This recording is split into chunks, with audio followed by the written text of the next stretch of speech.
Секој нов ден значи нов пораз за Македонија и нејзините граѓани.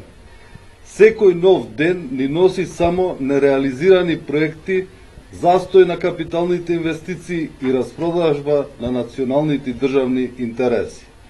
На ваков начин СДСМ ја навредува интелигенцијата на граѓаните и прават измислена поделба помеѓу нив, кои наводно се за или против ЕУ и НАТО, или се против катастрофалниот договор со Грција. ВМРО ДПМН уште од самото формирање ги кажа своите определби за евроатлантски интеграции, прва партија во Република Македонија.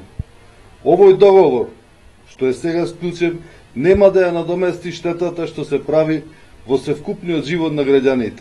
Македонија не може да стане дел ниту од ЕУ, ниту од НАТО со вакво водење на државата.